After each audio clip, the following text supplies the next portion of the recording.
Governor Sindh بننے والے مسلم league نون کے رہنما نہال ہاشمی نے اپنے زوال سے عروج کا سفر طے کیا۔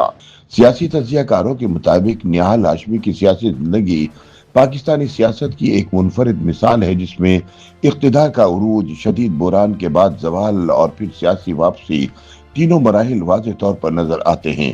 ملیر کے ایک متحرک سیاسی کارکن سے لے کر سینٹ کے ایوانوں تک اور پھر تنازعات کے باعث منظر عام سے غائب ہونے کے بعد گورنر ہاؤس سندھ تک پہنچنا نہال ہاشمی کی سیاسی کہانی کو پاکستانی سیاست کے نشیب و فراز کی ایک واضح تصویر بنا دیتا ہے۔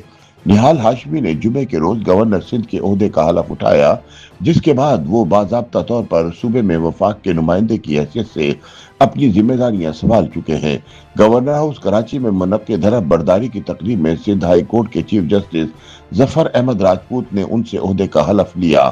نہال ہاشمی کی بطور گورنر تقرری وزیر اعظم شہباز شریف کی سفارش پر عمل میں آئی، جس کے بعد صدر پاکستان کو سمری ارسال کی گئی تھی۔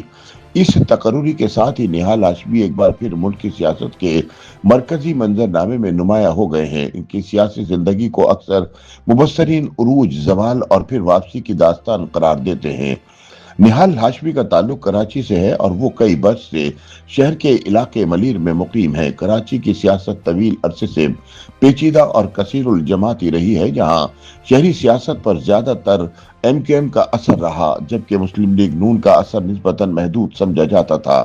ایسے ماحول میں نہال ہاشمی ان چند رہنماؤں میں شامل رہے جنہوں نے مسلم لیگ نون کے پلیٹ فارم سے کراچی میں پارٹی کی موجودگی برقرار رکھنے کی کوشش کی۔ پارٹی کے اندر انہیں ایک سرگرم اور جارحانہ مقرر کے طور پر جانا جاتا ہے۔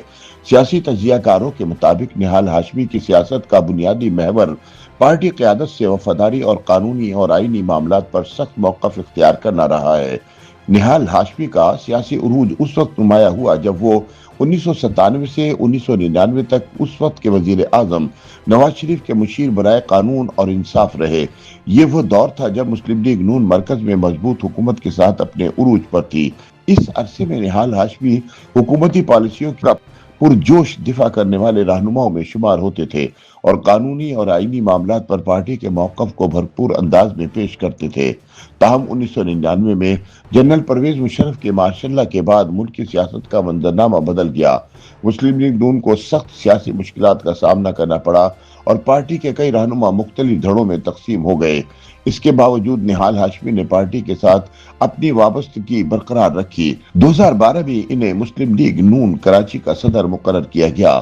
اس وقت پارٹی کی کوشش تھی کہ وہ کراچی جیسے اہم شہر میں اپنی سیاسی بنیادیں مضبوط کرے۔ بعد ازاں اگست 2014 میں نہال ہاشمی کو مسلم لیگ نون سندھ کا جنرل سیکرٹری بنا دیا گیا۔ اسی دوران انہوں نے شہر میں پارٹی کے تنظیمی ڈھانچے کو فعال بنانے کی کوشش کی۔ تجزیہ کاروں کے مطابق سندھ کی سیاست میں پیپلز پارٹی اور شہری علاقوں میں MQM جیسی جماعتوں کی مضبوط موجودگی کے باعث مسلم لیگ نون کے لیے اپنی سیاسی جگہ بنانا ہمیشہ ایک مشکل مرحلہ رہا۔ 2015 میں مسلم لیگ نون نے نہال ہاشمی کو سینٹ کے انتخابات میں پنجاب کی نشست امیدوار نامزد کیا اور وہ ایوان بالا کے رکن منتخب ہو گئے۔ اگرچہ ان کا تعلق سندھ سے تھا، تاہم پارٹی قیادت نے انہیں پنجاب سے سینٹ کی نشست دی، جسے بعض حلقوں نے غیر معمولی فیصلہ قرار دیا۔ سینٹ میں نہال ہاشمی اپنے جارحانہ بیانات اور تند و تیز انداز گفتگو کی وجہ سے خاصے نمایاں رہے۔ وہ اکثر سیاسی اور عدالتی معاملات پر پارٹی موقف کی بھرپور حمایت کرتے تھے۔ نہال ہاشمی کے سیاسی کیریئر کا سب سے بڑا بحران 2017 میں سامنے آیا، جب پاناما پیپرز کیس کے دوران ان کی ایک تقریر شدید تنازع کا باعث بنی۔ اس تقریر میں انہوں نے احتساب کے عمل اور بعض ریاستی اداروں کے حوالے سے سخت الفاظ استعمال کیے، جس کے بعد شدید رد عمل سامنے آیا۔ اس بیان کے بعد نہ صرف ان کے خلاف عدالتی کارروائی شروع ہوئی، بلکہ مسلم لیگ نون نے بھی انہیں پارٹی سے نکال دیا۔ بعد ازاں عدالت نے انہیں توہین عدالت کے مقدمے میں سزا بھی سنائی۔ سیاسی مبصرین کے مطابق یہ واقعہ نہال ہاشمی کے کیریئر کا ایک اہم موڑ تھا، جس کے بعد وہ عملی طور پر سیاسی منظرنامے سے تقریباً غائب ہو گئے۔ تاہم پاکستانی سیاست میں واپسی کے دروازے مکمل بند نہیں ہوتے۔ 2021 میں مسلم لیگ نون نے نہال ہاشمی کی پارٹی رکنیت بحال کر دی۔ اس کے بعد وہ دوبارہ پارٹی سرگرمیوں میں متحرک نظر آنے لگے اور ٹی وی پروگراموں میں بھی شرکت کرتے رہے۔ بعض سیاسی مبصرین کے مطابق ان کی واپسی